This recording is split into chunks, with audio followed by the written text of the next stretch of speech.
local searches are booming. They're on the rise. 92% of searchers who are making local queries will choose businesses that appear on the first page.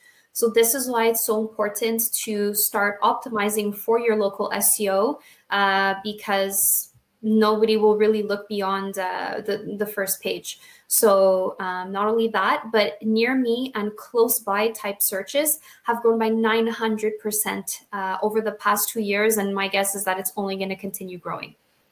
So what is local SEO? Local SEO is the process of optimizing your local presence, whether that be off your site or on your site.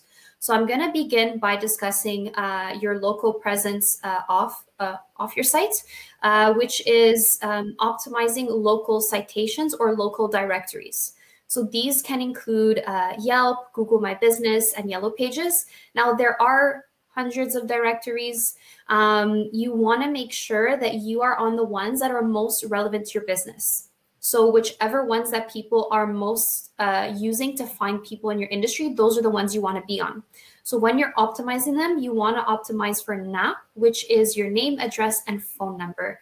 So Google will actually be checking to see that your NAP is consistent across all the industry-based directories. So it's very important that they're consistent.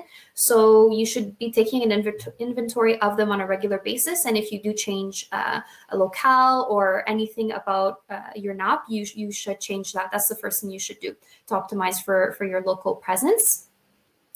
Another thing which I will go into, which is super important, it's another Google tool which is available for everybody for free, is Google My Business. And we see two examples on the mobile and desktop images there. The reason why you want to have it is because Google will, first of all, Google gives you so many fields to complete, I think more than most directories. So the more information you put there, the more you can optimize for your local SEO and the more chances you have to drive web traffic to your website. This tool, you can either create it if you don't already have one, or you can claim it. So sometimes your business is already created in a Google My Business, but it's just not claimed or somebody else has it. So you can claim that back by going to Google My Business, putting your information, and they will send you a code via mail or via phone so that you can claim it with your email and manage it. I think that part is, sorry, Alexandra, that part is very important for any of you who have a brick and mortar store, for example, or multiple locations and are willing to either create or claim a Google My Business. It absolutely needs to be verified to be used. Some of our clients have profiles that are not active, so they haven't been confirmed. So you can push any type of changes you want on the Google My Business. It won't appear online. You absolutely need to have it verified. It's very important. That's it. Exactly. Another really important optimization you can do for local SEO is on your website. So you should have, so say you have a cafe business and you have a chain of multiple cafes around Montreal. You want to make sure on your website you have a page per location. So for example, you have one in Rosemont, you have one in Saint-Henri, and you have one in the West Island. On your website, you should have 3 distinct pages that have local keywords for each of these pages that talk about what makes each location unique, what flavors does it bring to the neighborhood, what is the philosophy of that location. So these are all part of optimizing for local SEO and your local presence. And the more your local directories, your local pages are coherent and optimized with local keywords and local themes, which we're going to get into very shortly, the better chance you have of driving traffic to your website.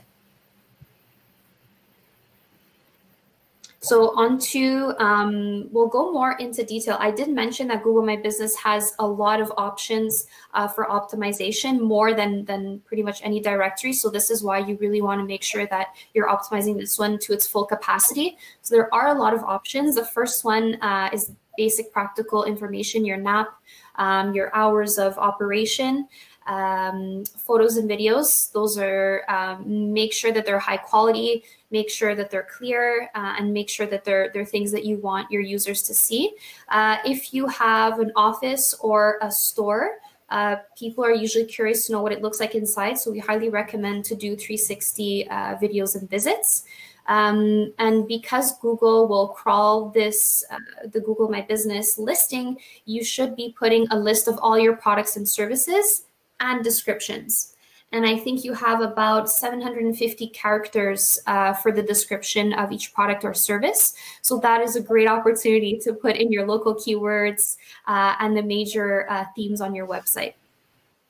If you do have products, so if you sell sweaters, if you sell coffee beans, whatever that may be, there's actually an option to list those products on your Google My Business, which is amazing because even before people get on your website, they can actually see what you're selling.